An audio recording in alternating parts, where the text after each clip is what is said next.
चलिए बेटा देखिए, डाटा कलेक्शन एंड एनालिसिस जो आपकी आरती आपकी बुक में नहीं है लेकिन सानिया की बुक में दे रखा और आपके सिलेबस में भी है। डाटा कलेक्शन एंड एनालिसिस, सबसे पहले तो हमें ये टॉपिक देखना है कि डाटा कलेक्शन क्या होता है और एनालिसिस क्या होता है। ठीक है, सबसे पहले देखो डाटा क्या होता है। डाटा होता है जब हम किसी चीज के बारे में कोई इंफॉर्मेशन इकट्ठा करते हैं तो उसको क्या बोला जाता है, डाटा बोला जाता है। ठीक है, मान लो मैं आप लोगों के बारे में कोई भी इंफॉर्मेशन कलेक्ट कर रही हूँ, भाई आपकी क्या एज है, क्या नाम है, क्या एड्रेस है, तो ये क्या है, मतलब मैं आपसे आपके बारे में जो जानकारी ले रही हूँ वो क्या कहलाता है, डाटा कहलाता है। ठीक है, तो यहाँ पर हमारा क्वेश्चन अराइज होता है, research tool and administrator on the sample subject for collection evidence और डाटा एक्सप्लेन। इसने बोला है कि जो डाटा है हमारा, रिसर्च के टूल जो जो यूज होते हैं तो उसमें कलेक्शन ऑफ डाटा या कलेक्शन ऑफ एविडेंस क्या होता है उसके बारे में हमें बताना है। तो जितने भी रिसर्च टूल होते हैं हमारे, कलेक्शन ऑफ डाटा या एविडेंस जिसको बोलते हैं, ये most educational research led to gather the data means to some standardised और सेल्फ कंस्ट्रक्टेड रिसर्च टूल। ये जो कुछ है हमारे जो शैक्षणिक, जो हमारे एजुकेशन रिसर्च में जो हम डाटा इकट्ठा करते हैं और कुछ स्टैंडर्डाइज्ड टेस्ट करते हैं या फिर कुछ सेल्फ कंस्ट्रक्टेड टेस्ट करते हैं, तो वो सारे क्या होते हैं, रिसर्च टूल कहलाते हैं। ठीक है, रिसर्च टूल का मतलब जो भी हमें रिसर्च करनी है ना, तो उसके लिए जो जो चीज़ें हम उपयोग करेंगे वो क्या कहलाते हैं, हमारे रिसर्च टूल कहलाते हैं। ठीक है, तो रिसर्च टूल में एक मेन इंपॉर्टेंट टूल्स होता है, वो होता है डाटा, जिसको आप डाटा भी, कलेक्शन ऑफ डाटा, तो डाटा को इकट्ठा करना, तो वो क्या होता है, डाटा होता है। तो रिसर्च टूल में आपका डाटा होता है, कुछ स्टैंडर्डाइज्ड टेस्ट होते हैं, कुछ सेल्फ कंस्ट्रक्टेड रिसर्च टूल होते हैं जो हमें क्या बताते हैं, provide objective data for interpretation of result achieving in the study, कि इस स्टडी से हमारा डाटा को कलेक्ट करने का क्या ऑब्जेक्टिव है और इस स्टडी से हमें क्या रिजल्ट प्राप्त होने वाले हैं। द डाटा में B obtain bye administrative questionnaire हो सकता है, टेस्टिंग हो सकते हैं, पर्सनल ऑब्जर्वेशन हो सकती है, इंटरव्यूज हो सकते हैं और many other techniques of collection, qualitative and quantitative evidence. यानी कि इसने बोला है ये जो डाटा है ऑब्टेन, इसमें किस किस तरीके से हम डाटा ऑब्टेन कर सकते हैं, क्वेश्चनेयर के द्वारा, टेस्टिंग के द्वारा, पर्सनल इंटरव्यू के द्वारा, पर्सनल ऑब्जर्वेशंस के द्वारा, और भी बहुत सारी टेक्निक्स हैं जिनके द्वारा हम क्वालिटेटिव एंड क्वांटिटेटिव डाटा को कलेक्ट कर सकते हैं। ठीक है, इतना कुछ समझ में आया है या फिर से बताऊं?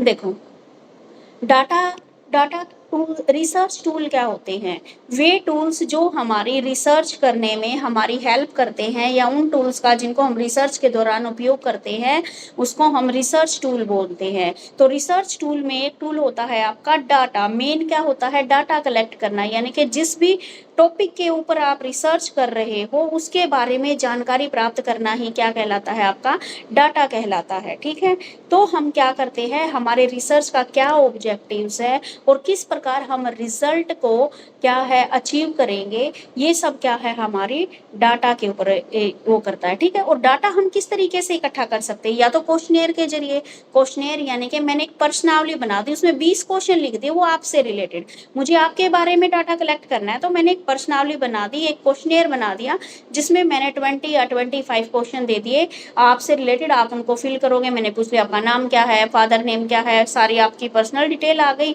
और कुछ आप मेरी रिसर्च से रिलेटेड क्वेश्चंस उसके अंदर आ गए। तो ये हो गया क्वेश्चनेयर।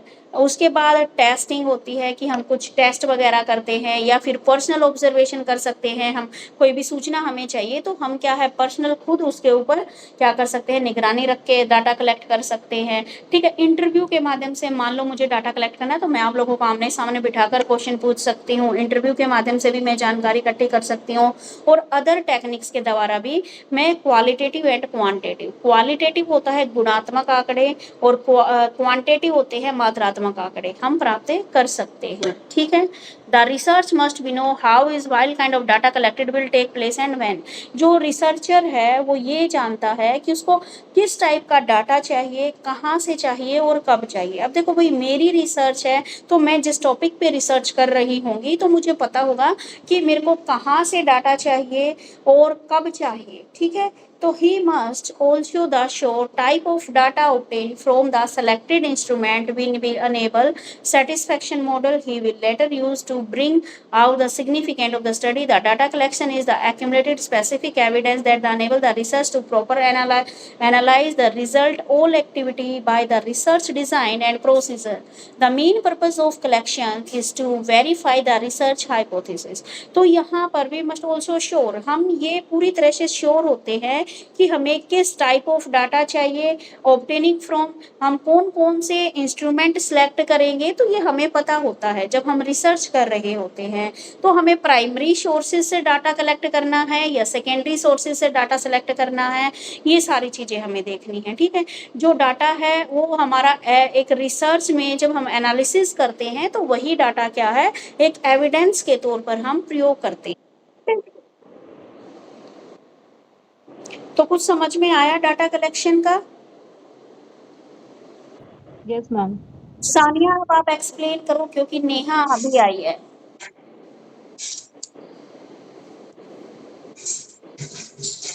अभी हाँ, डाटा कलेक्शन वो होता है जब हम डिफरेंट सोर्सेज से अपना डाटा कलेक्ट करते हैं। और रिसर्च टूल क्या होते हैं? क्या मैम? रिसर्च टूल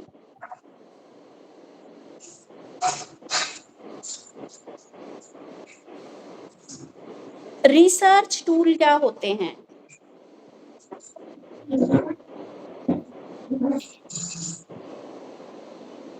आरती आप बता दो।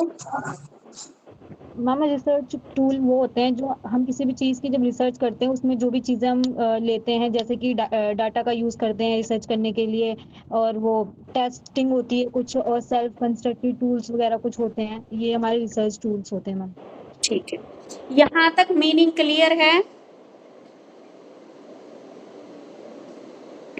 Yes ma'am. नेहा कुछ समझ में आया है बेटा? रिसर्च टूल का पॉइंट पढ़ाया मैंने जस्ट अभी तक कि जब हम रिसर्च करते हैं, आज नया टॉपिक नहीं पढ़ा रही कहीं तुम ये देखो कि मैम ने नई सब्जेक्ट शुरू करा दिया, नया सब्जेक्ट शुरू नहीं कराया।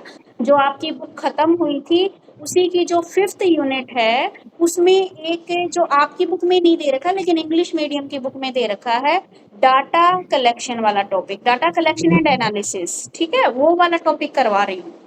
आपकी बुक में नहीं मिलेगा कहीं पे भी।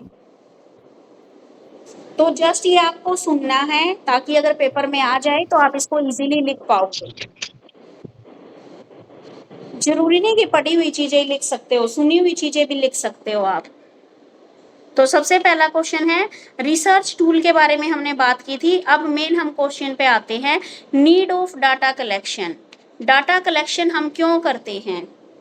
क्योंकि भाई जब भी हम एजुकेशनल रिसर्च करते हैं और अगर हमें एक सॉलिड फाउंडेशन या बेस की ज़रूरत है तो हमें डाटा कलेक्ट करना जरूरी हो जाता है, ठीक है। जब आप रिसर्च कर रहे हो, रिसर्च का मतलब क्या, सर्च करना ही, ठीक है। जब आप रिसर्च कर रहे हो तो उसके लिए इंफॉर्मेशन लेना तो क्या है, आवश्यक है, तो इसीलिए हमें डाटा कलेक्शन जरूरी है। दूसरा, something like to raw material that is use to production of data, quality of data determinates the quality of research. देखो भाई, समथिंग लाइक रॉ मटेरियल, कई बार तो हम इस डाटा को ही क्या है कि रॉ मटेरियल के तौर पर यूज करते हैं और सारी रिसर्च ही हमारी इस डाटा के ऊपर बेस्ड होती है। जो हमारी रिसर्च की क्वालिटी होती है वो पूरी किससे डिटरमाइन होती है, हमारी रो इससे डाटा कलेक्शन से। It provide a definite direction and definite answer to research inquiry, यानी कि हम कोई भी इंक्वायरी करते हैं, जब भी हम अपनी साइंटिफिक रिसर्च करते हैं उसके दौरान हम कोई भी इंक्वायरी करते हैं तो जो इंक्वायरी करते हैं वो हमारा डाटा कलेक्शन है, वो हमें क्या है, एक सही डायरेक्शन देता है, ठीक है, कि भाई हमें इस डायरेक्शन से डाटा को कलेक्ट करना है, ये इन्फॉर्मेशन चाहिए है, फिर हमारी रिसर्च से रिलेटेड जो क्वेश्चंस हैं उनके आंसर हमें मिल जाएंगे। Data are needed to substantiate the various argument in research finding. Data की क्यों जरूरत पड़ती है? जब हमारे सामने रिसर्च से रिलेटेड बहुत सारे आर्ग्यूमेंट आ जाते हैं, ठीक है, तो उन आर्ग्यूमेंट्स को सोल्व करने के लिए हमें डाटा की जरूरत पड़ती है, इंफॉर्मेशन की जरूरत पड़ती है।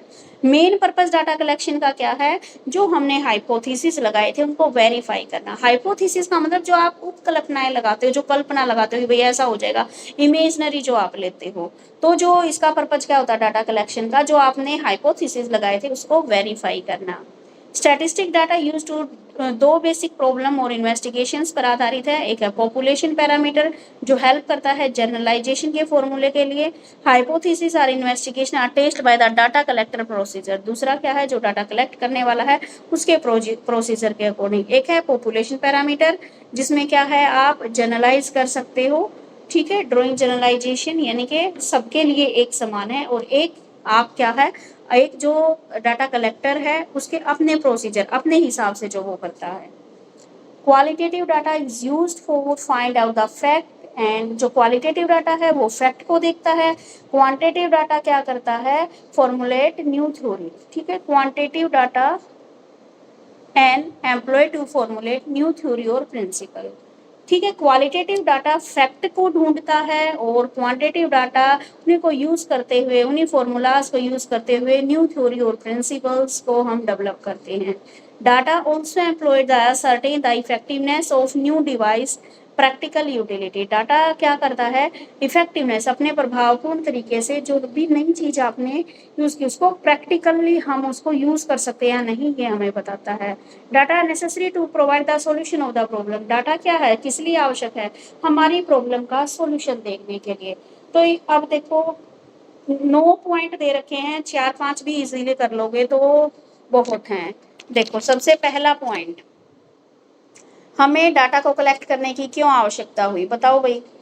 सबसे पहले तो आप लिख सकते हो कि हमारी जो प्रॉब्लम का सॉल्यूशन है वो डाटा से, डाटा का मतलब क्या होता है? इंफॉर्मेशन गैदर करना, ठीक है। तो ये किस लिए जरूरी है? हमारी प्रॉब्लम का सॉल्यूशन प्रोवाइड करवाता है। दूसरा क्या बात बताई है भाई? इसलिए भी आवश्यक है क्योंकि एजुकेशन रिसर्च का जो भी फाउंडेशन है, जो बेस है, आप कोई भी रिसर्च कर रहे हो तो उस रिसर्च का मेन आधार क्या है? आपके पास इंफॉर्मेशन होगी तभी तो रिसर्च पूरी होएगी आपकी, तो उसका आधार है। तीसरा पॉइंट, जो आपका डाटा है वो एक रॉ मटेरियल की तरह आपके यहाँ पे काम करता है, ठीक है। रॉ मटेरियल नहीं हो तो प्रोडक्ट नहीं बना सकते, ठीक है। दूसरा, कोई भी आर्ग्यूमेंट्स है उसके लिए और बात बताई है, एक एविडेंस के तौर पर आप इसको यूज कर सकते हो, अपने हाइपोथेसिस को वेरीफाई करने के लिए इसको वो कर सकते हो। ये क्या है? फैक्ट और न्यू थ्योरी या कोई नया प्रिंसिपल लेके आना है तो आपको डाटा की जरूरत पड़ेगी। तो इनमें से कोई भी इजी लगे 4-5 पॉइंट आप कर लेना। तो यहाँ तक समझ में आया?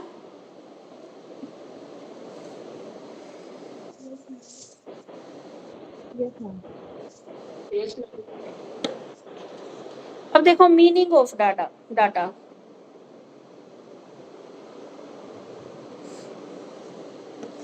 डाटा मीन्स ऑब्जर्वेशन और एविडेंस। डाटा क्या होता है? डाटा का मतलब है या तो कोई प्रूफ या फिर कोई ऑब्जर्वेशन जो हमने की है।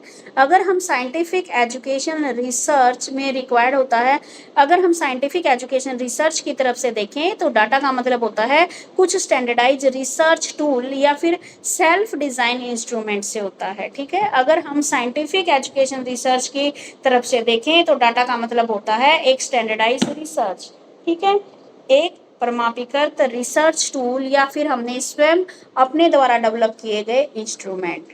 डाटा क्वालिटेटिव और क्वांटिटेटिव दोनों नेचर का होता है।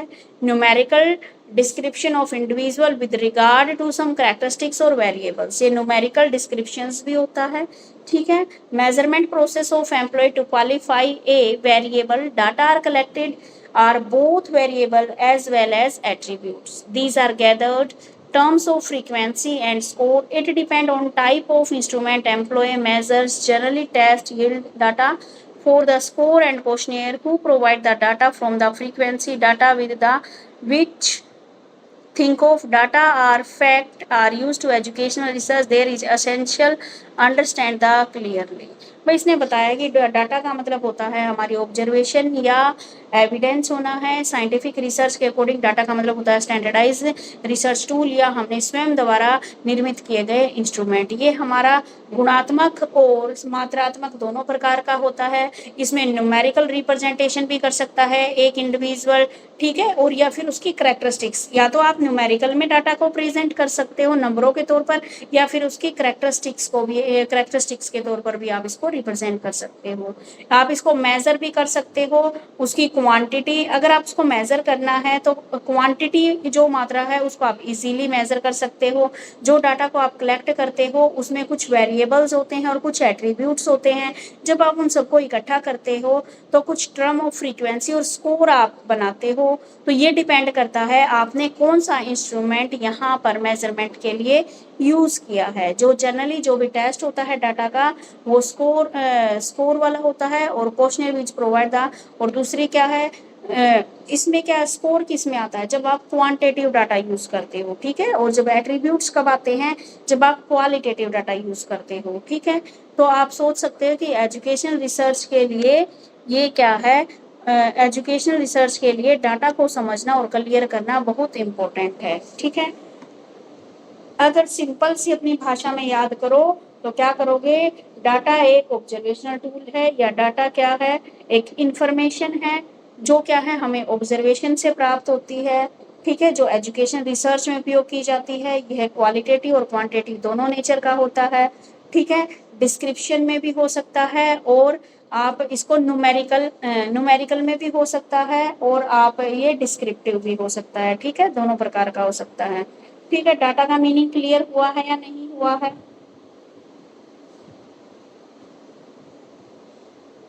यस मैम, हो गया। Yes ma'am. उसके बाद देखो फैक्ट में और डाटा में क्या डिफरेंस है। Fact are the fact are organized in their organization where data are organized in a systematic order। देखो फैक्ट जो होते हैं ना वो तो ओरिजिनल होते हैं, और डाटा क्या होता है ये हम एक सिस्टमेटिक तरीके से कलेक्ट करते हैं, ठीक है। फैक्ट तो ओरिजिनल है। फैक्ट ओरिजिनल का मतलब मान लो हमारे सामने ये फैक्ट है कि सन ईस्ट में उगता है और वेस्ट में छिपता है, ठीक है, ये फैक्ट है। तो हम इसके ऊपर डाटा कैसे कलेक्ट करेंगे, हम रिसर्च करेंगे कि क्या कारण है कि उगा तो इधर था और छिप उधर रहा है शाम को, तो इसका क्या कारण है। तो आपने कारण ढूंढा, आपने डाटा कलेक्ट किया, भाई वो तो हमारी सूरज कहीं नहीं जाता, हमारी पृथ्वी रोटेट कर रही है, ठीक है। तो फैक्ट ओरिजिनल होते हैं और डाटा आपका सिस्टमेटिक तरीके से कलेक्ट किया हुआ होता है, सिस्टमेटिक तरीके से उस चीज के बारे में होता है। Fact do not have chronological system. ये क्या है, फैक्ट का कोई भी क्रोनोसेंस सिस्टम नहीं होता कि 1 2 3 फैक्ट 4 5 ऐसे नहीं होता, ठीक है। Fact are difficult to interpret. Fact क्या होता है उनको इंटरप्रेट करना समझाना मुश्किल होता है। और डाटा क्या होता है, data can be interpret easily, most objectively होता है, ठीक है। Fact are mysterious in nature. Fact क्या है, नेचर के रहस्य हैं। और जो हमारा डाटा है, डाटा क्या है, जो ये सभी मिस्ट्रीज हैं, इनको इनके बारे में नॉलेज एक्सप्लोर करना है, ठीक है। फैक्ट डिस्क्रिप्टिव इन नेचर के होते हैं, और आपका डाटा एक्सप्लानेटरी नेचर का होता है। फैक्ट में not be directed on the basis of finding और रिसर्च कंक्लूजन। फैक्ट क्या है, हमारी रिसर्च का कंक्लूजन नहीं है, बट डाटा डायरेक्टली तौर से हमारी रिसर्च का कंक्लूजन हो सकता है।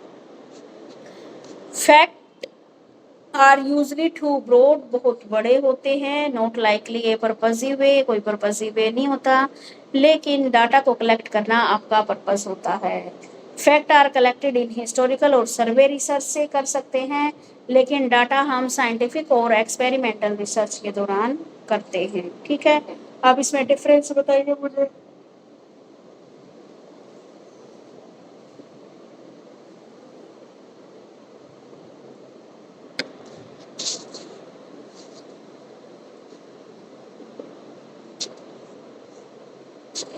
फैक्ट में और डाटा में आपके 9 डिफरेंस दे रखे हैं, 4 5 कोई इजीली डिफरेंस बता दो। मैम फैक्ट तो ओरिजिनल होते हैं और डाटा जो होता है सिस्टमेटिक तरीके से कलेक्ट किया होता है और फैक्ट का कोई कंक्लूजन नहीं होता है। डाटा जो होता है उसका कंक्लूजन निकलता है और फैक्ट जो होते हैं वो रहस्य तरीके से होते हैं, कोई नेचर के ऊपर होते हैं और जो हमारा डाटा होता है वो ऐसा कुछ नहीं होता, वो मतलब हम खुद से कलेक्ट करते हैं वो होता है। और जो फैक्ट है उसका पर्पस होता है और जो डाटा उसका कोई पर्पस नहीं होता है।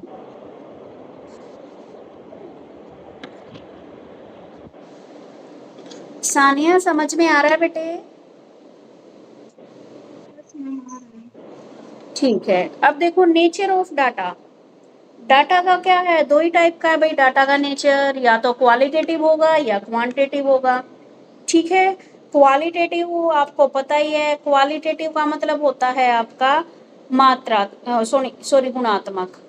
गुणात्मक का मतलब आपके जितने भी आपके उसमें जितने भी एट्रीब्यूट्स हैं, मोटिवेशन है, कॉन्फिडेंस है, आपकी ऑनेस्टी है, इंटीग्रिटी है, यानी कि आपके अंदर कितने कितने अच्छे गुण हैं। ठीक है, ये देखा जाता है कि आप कितने मेहनती हो, ये होते हैं हमारा क्वालिटेटिव, जो आपकी क्वालिटीज को देखता है। ठीक है, आपके अंदर कितने अच्छे एट्रीब्यूट्स हैं।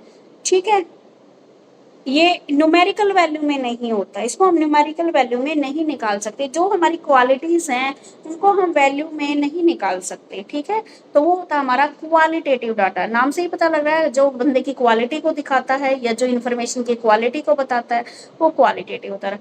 क्वांटिटेटिव क्या होता है, क्वांटिटेटिव का मतलब होता है जिसको हम न्यूमेरिकल में रिप्रेजेंट कर सकते हैं। ठीक है, न्यूमेरिकल में रिप्रेजेंट कर सकते हैं, वो होता है हमारा क्वांटिटेटिव डाटा। जैसे हाइट हो गई, वेट हो गया, अचीवमेंट क्या क्या की है आपने, कितना इंटेलिजेंसी लेवल है आपका, ये सारे वेरिएबल क्या कहलाते हैं, आपके क्वांटिटेटिव डाटा से रिलेटेड होते हैं। ठीक है,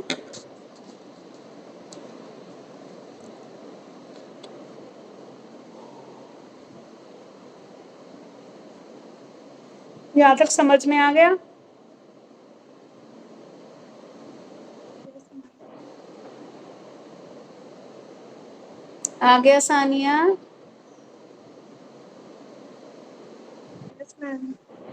ठीक है, अब है व्हाट इज स्टैटिस्टिक। ये सारा अगर किसी ने 11th में इकोनॉमिक्स पढ़ रखी है, सारा टॉपिक 11th की इकोनॉमिक्स से उठा के डाल रखा है। स्टैटिस्टिक क्या होता है,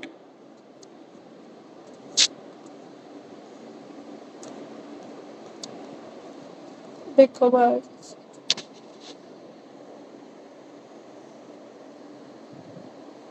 देखो स्टैटिस्टिक एक बॉडी ऑफ मैथमेटिक टेक्निक्स है या प्रोसेस है जो क्या करती है, गैदरिंग ऑफ डाटा, उसको ऑर्गेनाइज करना, एनालिसिस करना, interpreted numerical data. Because most research such quantitative data. Statistic is basic tool of measurement, evaluation, and research. The word statistic is sometimes used to describe the numerical data gathered. Statistic data describe group behavior and group characteristics abstracted from number of individual observation that are combined to make generalized possible. देखो भाई, अगर हम देखा जाए तो statistic क्या है, measurement करने का एक टूल है, मापने का जो टूल होता है वो क्या है आपका स्टैटिस्टिक है। डाटा किसका टूल था, रिसर्च का टूल था। ठीक है, स्टैटिस्टिक क्या है, आपकी मेजरमेंट करने का एक टूल होता है जिसमें आप क्या करते हो, डाटा को कलेक्ट करते हो, उसको ऑर्गेनाइज्ड करते हो। ऑर्गेनाइज्ड करने का मतलब भाई कौन सा डाटा तुम्हारे से रिलेटेड है वो डाटा तुम एक जगह इकट्ठा कर लेते हो, जो दूसरे ग्रुप का है उसको उधर भेज देते हो। ठीक है, उसके बाद एनालिसिस करना, एनालिसिस का मतलब उसका विश्लेषण करना कि कौन सा डाटा, कौन सी इंफॉर्मेशन तेरे काम की है उसको रख लेंगे, जो काम की नहीं है उसको डिलीट कर देंगे। उसके बाद है इंटरप्रिटेशन न्यूमेरिकल डाटा। इंटरप्रिटेशन का मतलब होता है जो भी डाटा कलेक्ट किया था हमने उसको ऑर्गेनाइज भी कर दिया, क्लासीफाई भी कर दिया। अब काम की बात आती है उसको क्या करने की, इंटरप्रिटेशन। इंटरप्रिटेशन मतलब रिजल्ट तैयार करना, व्याख्या करना उसकी। ठीक है, तो जो हमारा स्टैटिस्टिक है वह क्वांटिटेटिव डाटा और मेजरमेंट का क्या है, एक मोस्ट रिसर्च यील्ड सच क्वांटिटेटिव डाटा। और स्टैटिस्टिक क्या है, बेसिक टूल ऑफ मेजरमेंट है जिसको हम एविडेंस और रिसर्च में भी प्रयोग कर सकते हैं। तो ये था आपका स्टैटिस्टिक। स्टैटिस्टिक क्या है? मेजरमेंट का एक टूल है, इवेल्युएशन का टूल बोल सकते हो, रिसर्च का टूल बोल सकते हो। इसमें मैथमेटिक प्रोसेस होती है या एक टेक्निक होती है, उस प्रोसेस के जरिए आप क्या करते हो? इंफॉर्मेशंस को गैदरिंग करते हो, उसका ऑर्गेनाइजिंग करते हो, analysis and interpretation of numerical data. यहाँ तक समझ में आ गया? Yes, ma'am.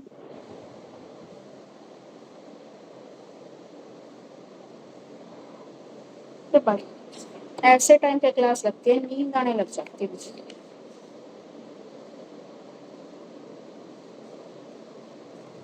अब देखिए, स्टैटिस्टिक का मीनिंग क्लियर हो गया। तो स्टैटिस्टिक के मीनिंग में what fact need the research worker who use statistic is concerned with more than the manipulation of data. The statistical method survey the fundamental process, description and analysis, and its proper application involve answering the following question. जो research worker होते हैं वो statistical data को use करते हैं, concern with more than manipulation of data. लेकिन कई statistical method survey, fundamental purpose, descriptive and description लिखना एंड एनालिसिस करना और प्रॉपर एप्लीकेशन इन्वॉल्व करके आंसर देना। तो इसने फर्स्ट बोला है the fact needed together to provide the information necessary answer to question the test of the hypothesis. Fact needed to get it, यानी कि स्टैटिस्टिक के अंदर जो भी फैक्ट है, जो भी डाटा है, उसको वो हमें प्रोवाइड करता है आवश्यक इंफॉर्मेशन, और ये हमारे क्या है? टेस्ट ऑफ हाइपोथेसिस में काम आते हैं। डाटा क्या है? सिलेक्टेड होना चाहिए, जहाँ ये एरिया सिलेक्ट होना चाहिए, कहाँ से इकट्ठा करना है, कैसे ऑर्गेनाइज करना है, कैसे एनालिसिस करना है। ठीक है। We conclusion can be validly draw from the analysis of data. Research consists the systematic observation and descriptive of the characteristics of property of objective। देखो भाई, इसने बता दिया डाटा सिलेक्टेड कहाँ से करना है, कैसे इकट्ठा करना है, कैसे ऑर्गेनाइज करना है, कैसे एनालिसिस करना है। उसके बाद कुछ अजम्पशंस आती हैं अंडरलाई द स्टैटिस्टिक मेथोडोलॉजी को जो यूज करती हैं, और लास्ट में क्या है? एक वैलिड कंक्लूजन देना होता है एनालिसिस ऑफ डाटा का। ठीक है, तो इसमें क्या करना है? तुम्हें जस्ट स्टैटिस्टिक का मीनिंग करना है कि स्टैटिस्टिक होता क्या है। ठीक है, फिर स्टैटिस्टिक में कुछ एक टेस्ट होते हैं जिसको आप पैरामेट्रिक और नॉन पैरामेट्रिक टेस्ट आप बोल सकते हो।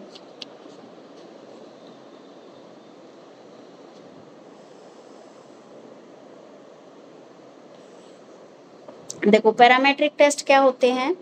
जो डाटा हम मेजर कर रहे हैं, parametrical test assume that the data, जिसमें डाटा नॉर्मली होता है, nearly normally distribution tests are applied to both interval and ratio scale. Non-parametric either counted or non-parametric test, sometimes known as distribution free test of the most stranger assumption of normally distribution population। देखो भी, एक जो हम statistical data करते हैं तो दो type का इसने बताया, पैरामेट्रिक टेस्ट डाटा को लेते हैं और एक होता है हमारा नॉन पैरामेट्रिक डाटा। जो पैरामेट्रिक डाटा होता है वो तो क्या है? हमारा टाइप ऑफ मेजरमेंट, इसको हम मेजरमेंट डाटा बोलते हैं। जो पैरामेट्रिक होता है टेस्ट होता है, डाटा नॉर्मली होता है और डिस्ट्रीब्यूटेड, वितरित हम उसको कर सकते हैं पैरामेट्रिक टेस्ट के द्वारा। इंटरवल और रेशियो स्केल दोनों इसके अंदर लगा सकते हैं। लेकिन non parametric data either counted और uncounted ordinal non parametric test, something known as distribution free test भी बोलते हैं हम इसको। नॉन पैरामेट्रिक टेस्ट क्या है? एक नॉमिनल टेस्ट होते हैं। ठीक है, वे मेजरमेंट टेस्ट थे, ये क्या है? नॉमिनल टेस्ट होते हैं। Non parametric test sometimes know as, इसको डिस्ट्रीब्यूशन फ्री टेस्ट भी बोलते हैं। No test of the most trend assumption and normally distributed population. तो पैरामेट्रिक और नॉन पैरामेट्रिक। उसके बाद इसने लेवल ऑफ बता दिए, क्वांटिटेटिव, डिस्क्रिप्शन में रेशियो, इंटरवल, ऑर्डिनल और नॉमिनल। बेटा मुझे ये बताओ, आगे तब बढ़ूंगी जब यहाँ तक समझ में आ जाएगा।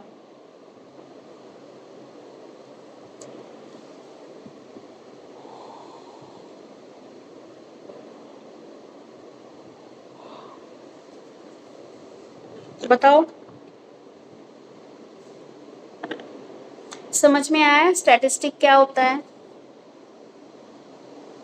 मैम ये पैरामेट्रिक डाटा और नॉन पैरामेट्रिक डाटा एक बार बता दो फिर से। ठीक है, देखिए पैरामेट्रिक टेस्ट तो इसने बताया है जो ऐसा डाटा जो एक मेजर डाटा होता है, जिसको मेजरमेंट कर सकते हैं, जिसको माप सकते हैं, ठीक है, वो पैरामेट्रिक टेस्ट के अंदर आ गया। एज्यूम दैट जो डाटा होता है वह नॉर्मली होता है, डिस्ट्रीब्यूटेड कर सकते हैं हम उसको पैरामेट्रिक टेस्ट के अकॉर्डिंग, इंटरवल में भी और रेशो स्केल में भी। स्केल आप नीचे पढ़ोगे, स्केल पढ़ोगे तब कुछ समझ में आएगा। तो सबसे पहले मैं आपको स्केल ही बता दूं, एक रेशो स्केल होता है, इसके ऊपर आपका स्केल के ऊपर एक क्वेश्चन भी बन जाता है कई बार। स्केल आपके 4 प्रकार के होते हैं यहाँ पर स्टैटिस्टिक में। एक रेशो स्केल होता है, एक इंटरवल स्केल होता है, एक ऑर्डिनल स्केल होता है और एक नॉमिनल स्केल होता है। 4 प्रकार के स्केल होते हैं, एक तो रेशो निकालने वाला, एक इंटरवल, एक ऑर्डिनल और एक नॉमिनल। प्रोसेस क्या होती है? Equal, interval, true, zero, ratio relationship. जो रेशो स्केल होता है इसमें इक्वल इंटरवल दिखाता है, ट्रू दिखाता है, रिलेशनशिप क्या है? जीरो रिलेशनशिप होता है इस रेशो में, ठीक है। रेशो स्केल में इक्वल इंटरवल यानी कि जो है वो इक्वल रहेगा आपका, ठीक है, जो डिस्टेंस है वो इक्वल रहेगा और जो रिलेशन है वो बिल्कुल जीरो है, यानी कि इक्वल डिस्टेंस आ गया, उसमें रिलेशन तो दिखाया ही नहीं।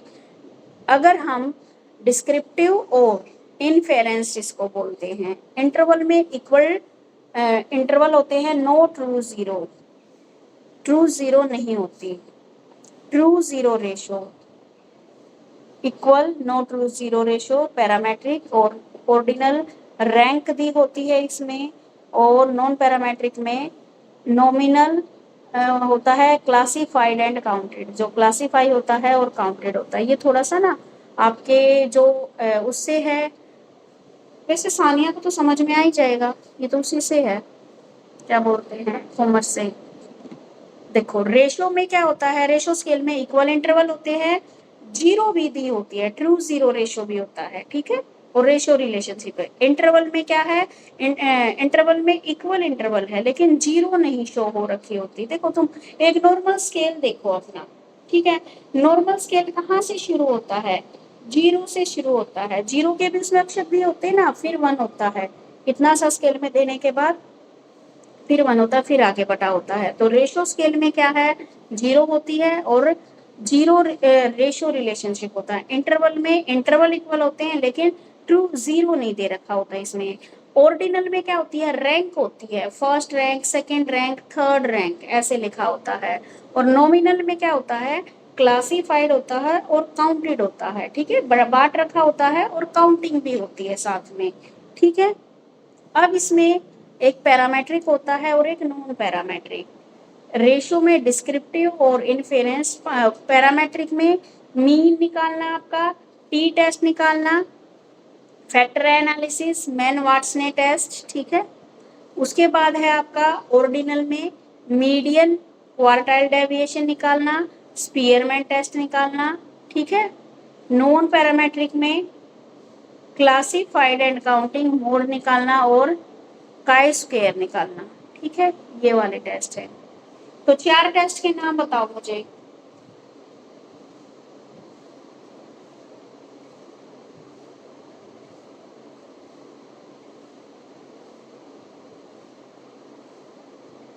Ratio scale, interval scale, ordinal scale और नॉमिनल स्केल। रेशियो स्केल सारे इक्वल पार्ट बटे होते हैं, जीरो की भी वैल्यू दे रखी होती है। इंटरवल में इक्वल होते हैं सारे पार्ट लेकिन जीरो नहीं दे रखी होती। ऑर्डिनल में क्या होता है, रैंक लिखी होती है, first, second, third, fourth, fifth, ठीक है।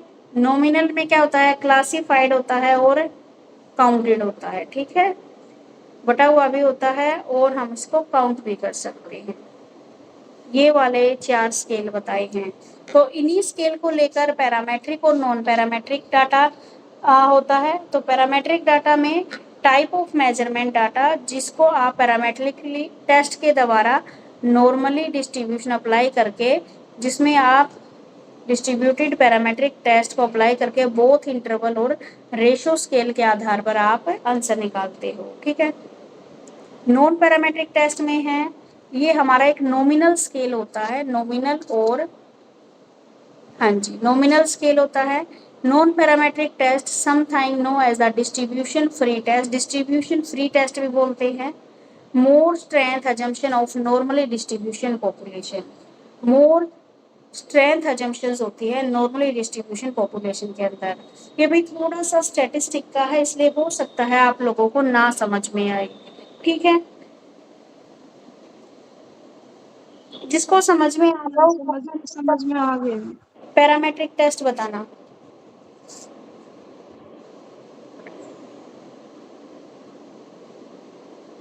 मैम जो पैरामेट्रिक टेस्ट होता है वो मेजर डेटा होता है, और इसमें पैरामेट्रिक में दो आते हैं, रेशियो स्केल और इंटरवल स्केल।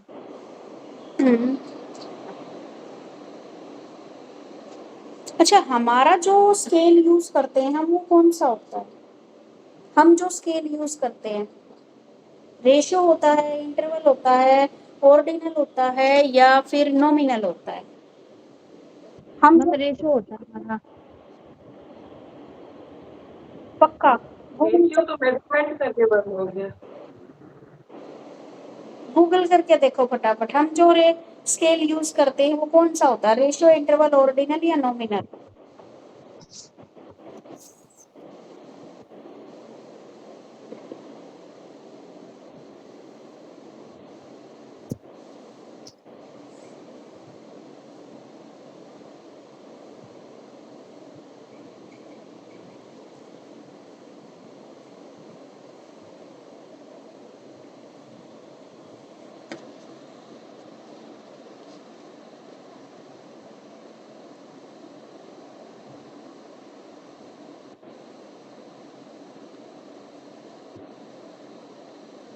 अब देखो भाई, चलो स्केल पैरामेट्रिक नॉन पैरामेट्रिक इसको गूगल करके सर्च करके बता देना मुझे कौन सा होता है अपना स्केल, ठीक है, जो यूज करते हैं हम normally.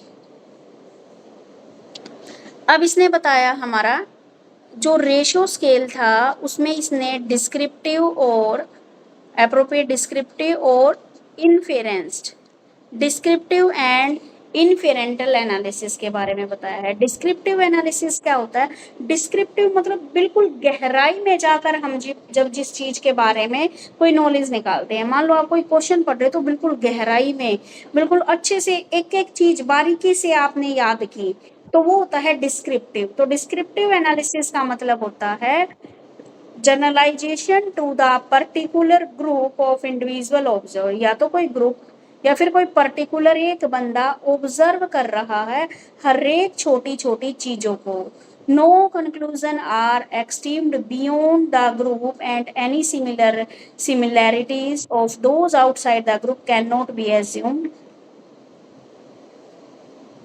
The data described one group and the group only. Much simple action research involve descriptive analysis and provide valuable information about the nature of the particular group of individual. Assessment study also often rely solely or heavily और descriptive statistic. अगर इनको हम देखा जाए तो यानी कि इसमें जो भी ग्रुप आपको इंफॉर्मेशन दे रहा है बिल्कुल प्रॉपर दे रहा है, ठीक है। Information about the nature of the particular group के द्वारा जो भी दी जा रही है उसकी असेसमेंट स्टडी की जाती है। इसमें है सोलीली का मतलब होता है अकेले, यानी कि एक अकेला एक व्यक्ति, इसमें पहले बात की थी, या तो ग्रुप में हो सकते हैं या फिर कोई एक इंडिविजुअल डिस्क्रिप्टिव तरीके से बिल्कुल बारीकी से हर एक चीज के ऊपर ऑब्जर्वेशन करता है और फिर एनालिसिस करता है और फिर वैल्यूएबल इंफॉर्मेशन प्रोवाइड करता है, ठीक है। वो चाहे नेचर के ऊपर भी हो सकती है या फिर आप जिस भी चीज के ऊपर रिसर्च कर रहे हैं उसके बारे में भी वो इंफॉर्मेशन हो सकती है। इसमें जो असेसमेंट होती है, जो मूल्यांकन होता है, वह एक व्यक्ति के द्वारा ही किया जाता है, ठीक है। अब आप ग्रुप में स्टडी कर रहे हो तो आप डिस्क्रिप्टिव स्टडी नहीं कर पाते, क्योंकि कभी ये बच्चा बोलेगा कभी वो बच्चा बोलेगा, और जब आप डिस्क्रिप्टिव स्टडी करते हो तो आप अकेले शांत माहौल में एक एक चीजों को पढ़ के देखते हो।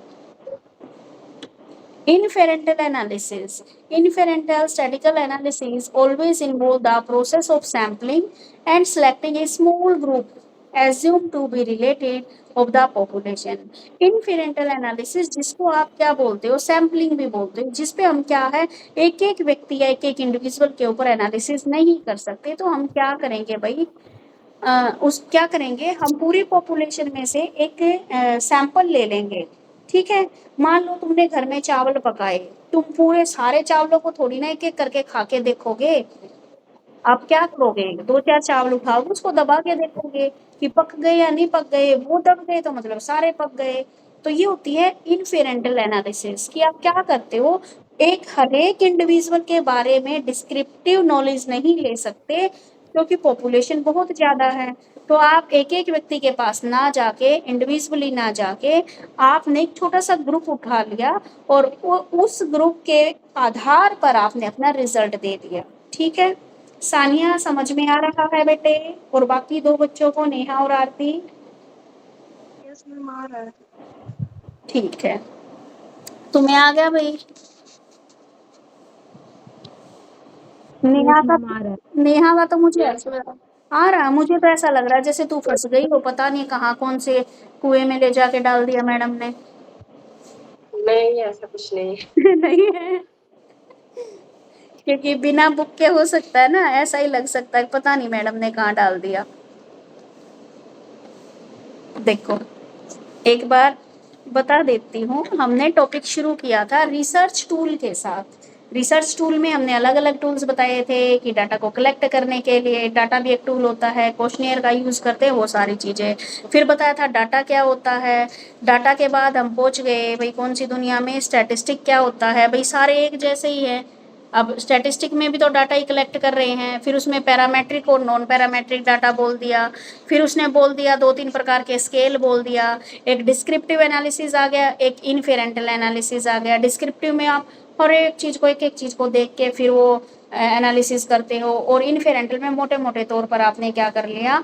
ठीक है, अरे तुम अपनी तरफ से देखो कि जब तुम बिल्कुल पहली बार पढ़ते हो, एक एक चीज को गहराई से पढ़ते हो तुम। ठीक है, वो डिस्क्रिप्टिव मान लो। इनफेरेंटल मान लो आप पेपर वाले दिन आपने मोटे मोटे पॉइंट पॉइंट पढ़ लिए। अब बात आती है आपकी ऑर्गेनाइजेशन ऑफ डाटा। ठीक है, ऑर्गेनाइजेशन ऑफ डाटा सबसे पहले था कलेक्शन ऑफ डाटा। कलेक्शन का मतलब जब डाटा को हम कलेक्ट करते हैं अलग अलग सोर्सेज से, तो वो डाटा कलेक्शन था। उसके बाद आता है ऑर्गेनाइजेशन ऑफ डाटा। और कलेक्शन ऑफ डाटा के भी मैंने तुम्हें इसमें सोर्स बता नहीं रखे थे। दो सोर्स होते हैं, एक होते हैं कलेक्शन ऑफ डाटा प्राइमरी और एक होता है सेकेंडरी। प्राइमरी का मतलब ये होता है, मान लो मुझे सानिया के बारे में जानना है तो मैं सानिया से ही पूछूंगी सारी चीजें, तो वो होता है प्राइमरी सोर्स। और सेकेंडरी सोर्स का मतलब क्या होता है, मान लो मुझे सानिया के बारे में इंफॉर्मेशन चाहिए तो मैं इसके अड़ोसियों पड़ोसियों से पूछूं, इसके रिश्तेदारों से पूछूं, तो वो क्या होती है, वो सेकेंडरी इंफॉर्मेशन होती है। ठीक है, यानी कि जिस व्यक्ति के बारे में डाटा चाहिए उसी से बात करते तो वो प्राइमरी सोर्स होता है। जब उस व्यक्ति के बारे में दूसरों से इंफॉर्मेशन कलेक्ट करते तो वो सेकेंडरी सोर्स होता है।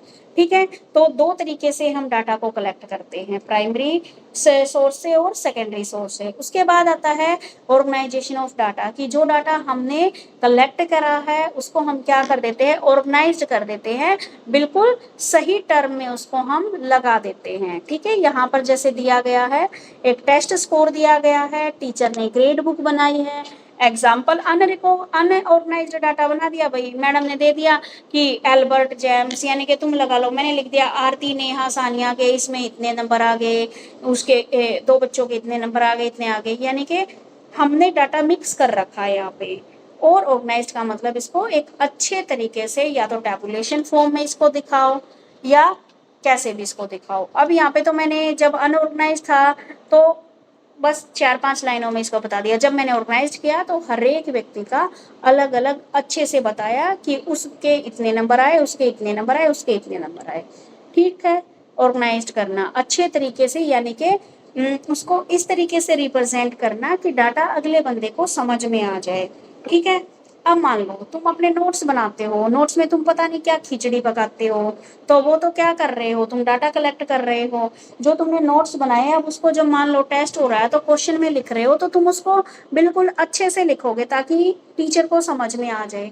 तो ऐसा ही डाटा का है, पहले आपने खिचड़ी पका दी, सारे सबके बारे में नॉलेज इकट्ठी कर ली, और फिर उसको ऑर्गेनाइजेशन का मतलब उसको प्रॉपर वे में रिप्रेजेंट करना ताकि अगले बंदे को इजीली वो समझ में आ सके।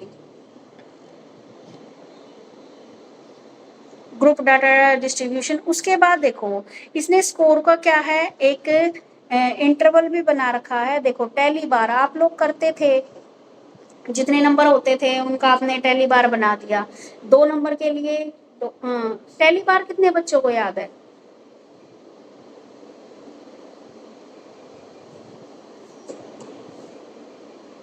6th 7th के मैथ में भी था, और तुम्हारा तो ये सीटेट में भी क्वेश्चन आता है भाई। मैम वो टैली बार यही होता है ना कि जैसे कि जितने भी नंबर होते हैं 1 2 3 4 5 करके फिर क्रॉस कर देते हैं जो। हाँ हाँ भाई, इसका एक क्वेश्चन है सीटेट में भी आता है, पूछ लेते हैं वो 5 को टैली मार्क्स में कैसे लिखोगे, 5 को कैसे लिखेंगे, 4 डंडे खींचिए और एक ऐसे वो कट कर यस दिया। मैम, एक क्रॉस कर देते हैं। हाँ जी, तो इसको ऐसे करके क्या कर रखा है, जो डाटा है उसको ग्रुप के अकॉर्डिंग यहाँ पर क्या कर दिया, ग्रुप डाटा डिस्ट्रीब्यूशन कर दिया।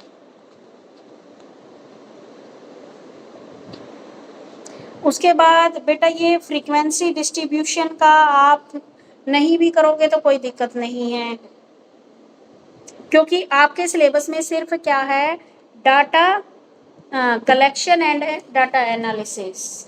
एक मिनट देख लो, data collection and data analysis है। हाँ, डाटा कलेक्शन एंड एनालिसिस ये टॉपिक है कि डाटा को कलेक्ट करना और उसको एनालाइज करना। एनालाइज का मतलब कि जो चीज़ें आपके लिए सही हैं उनको अपने पास रख लेना, जो एक्स्ट्रा की इन्फॉर्मेशन है उसको हटा देना। अब देखती हूँ डाटा एनालिसिस से रिलेटेड और कोई है या नहीं है। इतना स्टैटिस्टिक आपको नहीं करना। रेंज वाला क्वेश्चन भी मैथ में आता था आपके, highest score minus lowest. Class interval भी आते थे, 10th वाले मैथ में पढ़े थे तुम लोगों ने। Number of class interval,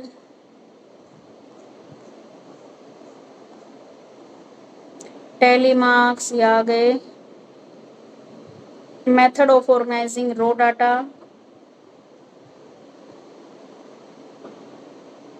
mid point,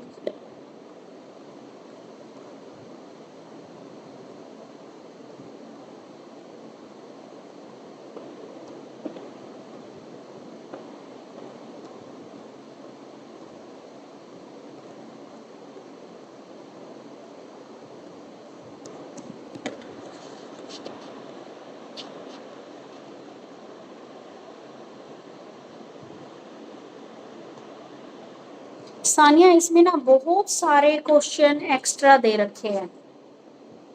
जैसे आपका एक तो फ्रीक्वेंसी डिस्ट्रीब्यूशन था, नहीं है आपके इसमें। दूसरा ये आ गया ग्राफिकल रिप्रेजेंटेशन, ये भी नहीं है आपके उसमें। ग्राफिक में आपके अलग प्रकार के ग्राफ आ गए, बहुत सारे ग्राफ, आप हिस्टोग्राम बनाते थे और पाई चार्ट बनाते थे।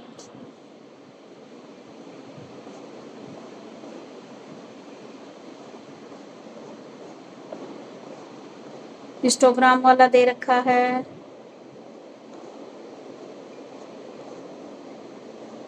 इलस्ट्रेशन दे दिया, उसका ग्राफ बनाना दे दिया।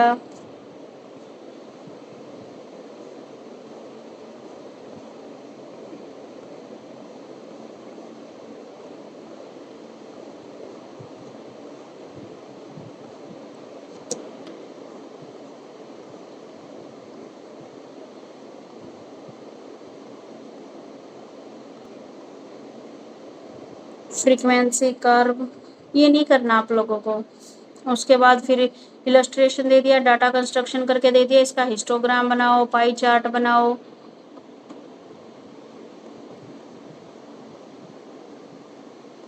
लक्ष्मी वाले बुक वालों ने ना सारा का सारा जो बीएड वाली में दे रखा ना वही दे दिया आपकी में। What do you mean by central tendency, different measure of central tendency, mean median mode.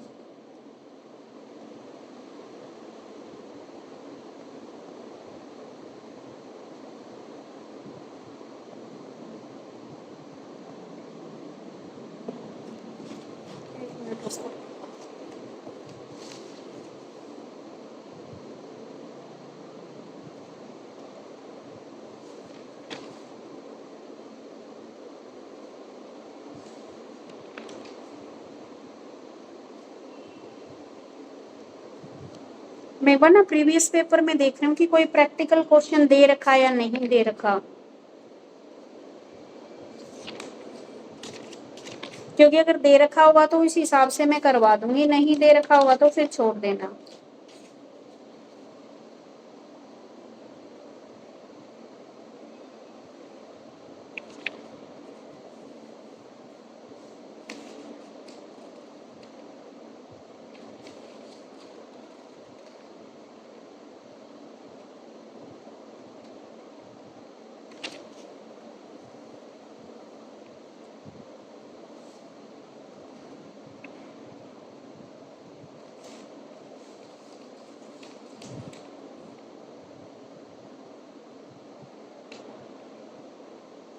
Report writing वाला तो दे रखा है क्वेश्चन।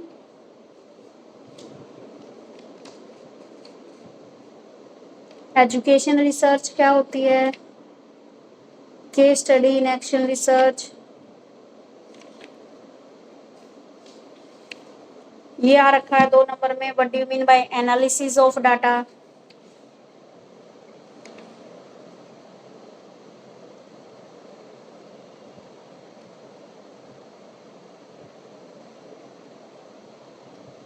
क्वेश्चन बना रखा है what do you mean by analysis of data and what do you know about the analysis of quantitative and qualitative data. क्या लिख के आओगे इसमें, एनालिसिस ऑफ डाटा क्या होता है। अगर क्वेश्चन आ गया, पूरा क्वेश्चन दे रखा 8 नंबर के according, what do you mean by analysis of data, what do you know about the analysis of qualitative and quantitative data.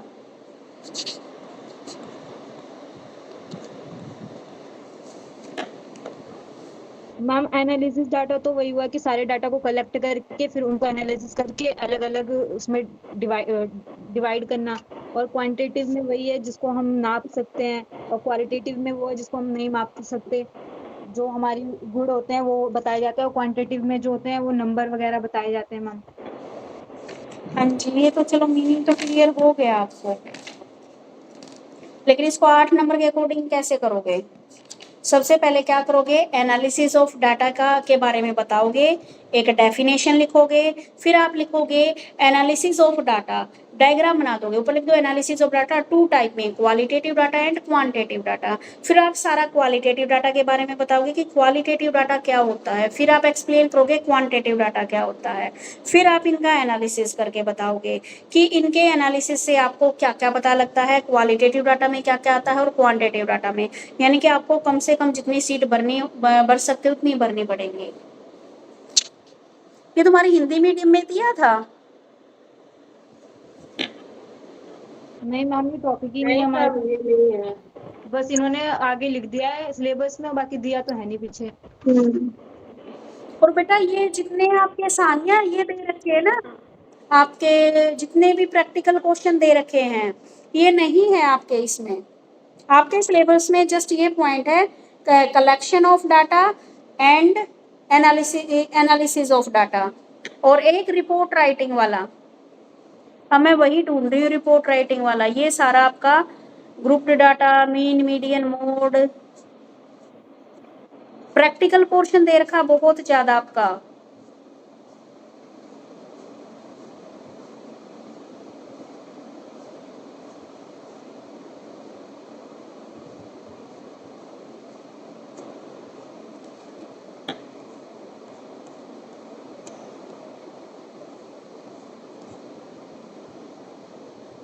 हाँ ये मिल गया, research design and report writing.